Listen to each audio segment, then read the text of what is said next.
In today's video, I try to adult. Thanks for joining me on OCPD, My Life in Debris. Hey YouTube, how's it going? I just wanted to start off my video today by thanking those that have been joining me so far on this channel. The response has been really overwhelming this first week and a half, and I just wanted to remind people that the main purpose in me creating this channel was to try and reach those people that have OCPD or are living with those with OCPD. Having said that, the one thing that I would really like to see is if you guys that are watching this could leave any questions that you have for those with OCPD in the comments. I'd really like to make the focus of these videos addressing the issues that people are facing that are dealing with this personality disorder, and the best way I can do that is through your feedback. Any questions that you guys would like to leave in the comments, I will collect them, and I'm hoping right now at least once a month to do a Q&A video. So I'm going to need your help in order to be able to do that. For part 2 in this series about my personal story, I'm going to focus on my university years through to my early 30s. In writing this out, I realized how complicated it would be to separate the parts of my life that aren't relevant to the concept of this channel, the parts that need to remain private as to not implicate other people, and the parts I feel that have more to do with who I am today as opposed to who I was at those moments. I don't want to lose your interest either by making 30-minute videos. So for the sake of brevity and clarity, I'm going to focus on the developing of my symptoms and their immediate impact during this time period. What I mean by that is I'm going to try and stay away from the larger ramifications my behaviors had on my life that I still carry with me. We'll save those for a video in which I discuss the cumulative effects of living with OCPD. Jumping into where I left off in the last video, we'll start with right after high school. Because of the religion I was raised in, no value was placed on higher education. So throughout high school, I'd planned on advancing myself further in that religion. Without going into detail, those plans were derailed and what happened was out of my hands. I'd always desired further education though, so without a plan up to that point, without ever considering what I would study, I moved to England to attend university. It's not really relevant to the story, but I studied radio and press journalism, and the only reason it's even slightly worth pointing out is that I've pursued many careers in my lifetime, but never in that field. And the only reason bringing up my secular education at all is because as time was of the essence in making a quick decision as to what to do with my life, I really felt that I got adulthood off on the wrong foot, and unfortunately, it still haunts me and I feel those implications today. As a quick blast through of the facts for that time period, I moved to England, went to school, finished my studies, and moved back to the US. By the time I came back to the US, I'd been involved in 2 serious relationships. Maybe serious is the wrong word, I'll call them long-term relationships. Both relationships started locally in person, but coincidentally they both became long-distance relationships. The reason that's important is because in both cases, my OCPD had nothing to do with those relationships ending.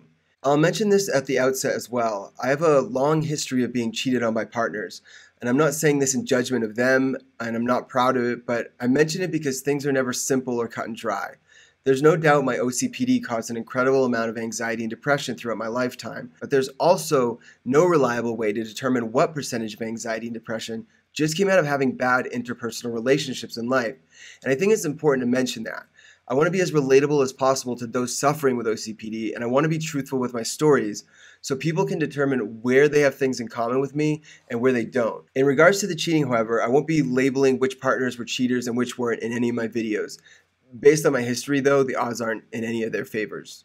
Going back into the progression of the OCPD at that time, I got away with it for a little while. While attending school in England, I was living with relatives. One of those relatives has an undiagnosed something or other. It's not my place to hypothesize as to what that thing is, but it meant that the house that I was living in was spotless. Because of this, there were many things I could get away with doing that didn't seem out of the ordinary in that household. During my initial time there, my life was semi-typical. I made friends, I was in a band, did some traveling, partied, studied. I was mostly all right. I've had lifelong depression, but this was probably the point in my life where it was at its lowest. I was probably just too busy to even put any focus on it. So initially the depression and OCPD didn't hold me back, and of course at that point I didn't know I had OCPD anyway. I'd been incorrectly diagnosed with OCD, and I didn't care much and I didn't think too much about it. But again, a lot of that not feeling too uncomfortable in my own skin came from my living situation, as I sort of fit well into it. Now, the longer I was there, the more people did start to notice my rituals or routines. At that point, I was able to keep most of them private outside of the hand washing.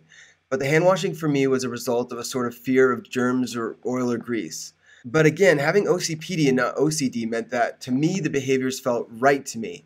Although I did know I was the odd one out, I still felt I was right and others were in the wrong to not wash as frequently as I did. Anytime I felt as though I touched something greasy or dirty, I would immediately have to wash my hands before being able to touch literally anything else. If I used a public restroom or a restroom at someone else's house, I would obviously have to wash my hands, as most of you would. But to take it to the next level, I would have to use toilet paper or paper towels to grab anything I would need in order to exit the bathroom. I've repeatedly mentioned that I knew I had been misdiagnosed with OCD early on. However, I wasn't really sure what was going on with me at that time. One of the things I would do privately is keep things incredibly orderly and organized in the way you would see a person with OCD portrayed in the media doing. So between the hand washing and the orderliness, I related enough to OCD that I went along with it when everyone around me was happy to slap that label on me at that time. There's a lot of little things that started to build up and consume my time and cause minor embarrassment. But I think I can move on to talking about the next phase of my life by finishing up this chapter with a story that's a culmination of everything that came before it. So as my time in England was coming to a close, I was involved in an incident at a place I was working part-time while attending school. I was working in a skateboard shop, and although I enjoyed the work, the people I worked for were just awful human beings. For reasons relating to the OCPD, I didn't like to try on clothes in the store if I was interested in buying them.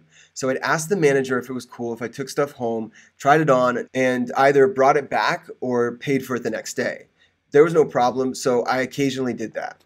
Well, unbeknownst to me, the two managers running the shop had been stealing from the business. Apparently, both cash and merchandise, and a considerable amount as well. The owners of the company caught on, and instead of investigating that location, they foolishly assumed that it wasn't the managers doing it. What that means is that they alerted the managers that they knew about the theft taking place, essentially giving the thieves the heads up.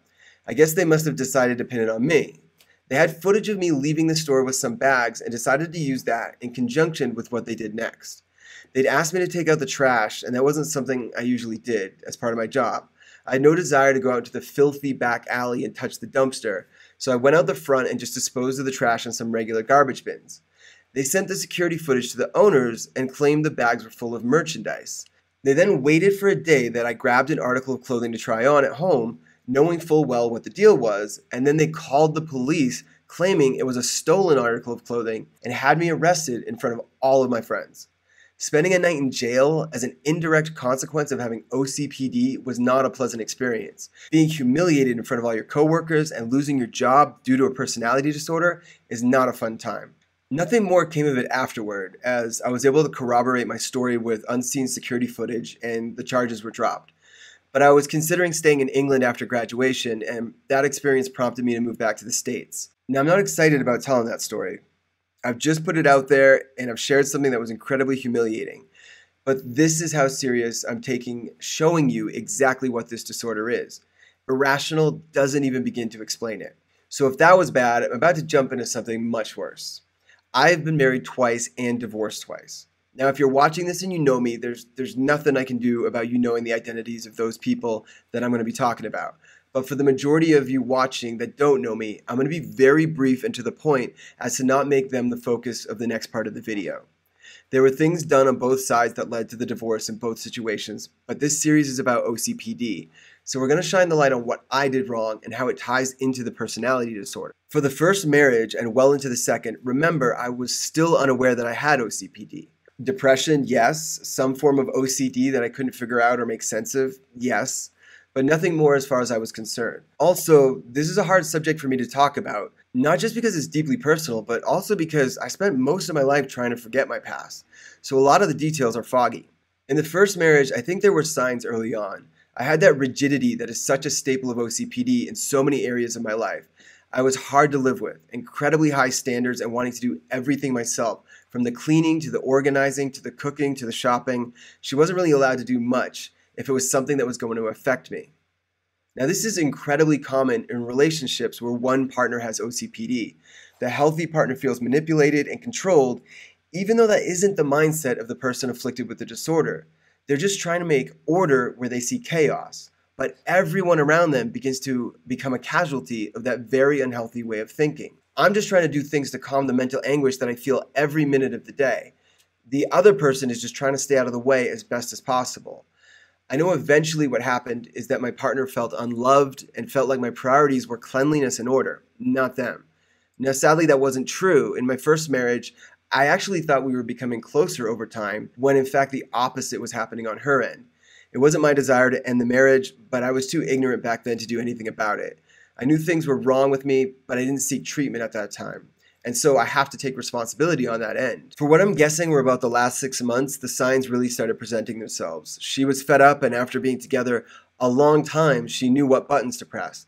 Something as simple as cleaning our home when I wasn't there was enough to just break me down. My brain couldn't cope with having that little control of a situation, and there was a lot of anger.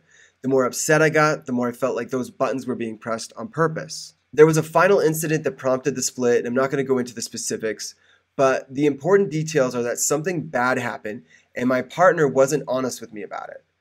It wasn't something catastrophic, but she realized that she felt she could no longer tell me things. She was afraid because she didn't know what things would upset me and what things wouldn't. On my side, my world came crashing down.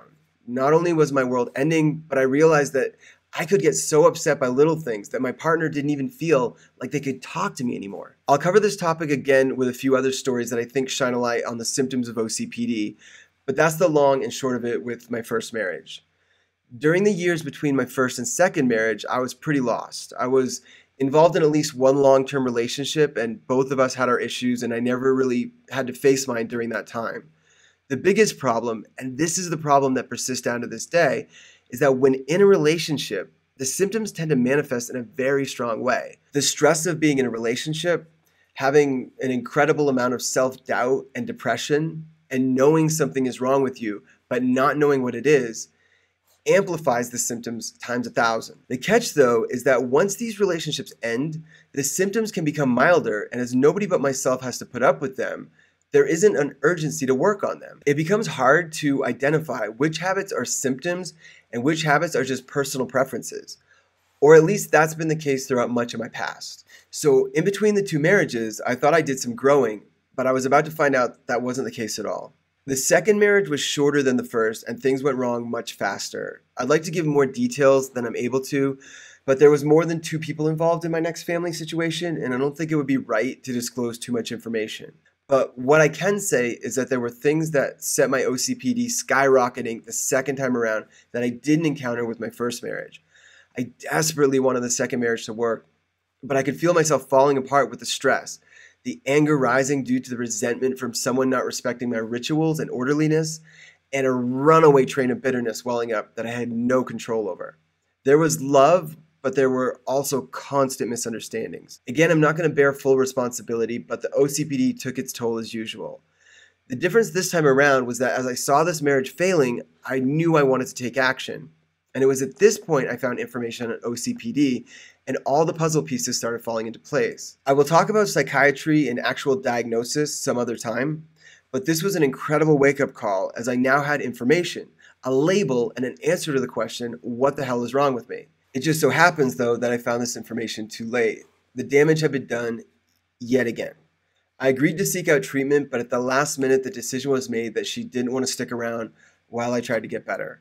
This was devastating, and the depression that followed was long and dark, and I withdrew to a point that there was no chance I was going to talk to anybody, let alone a therapist. I didn't make progress on myself, and I stalled out in life for a while. I worked for myself at this time, so that gave me the unfortunate side effect of not even having to interact with people, which, as we all know, is not the cure for depression.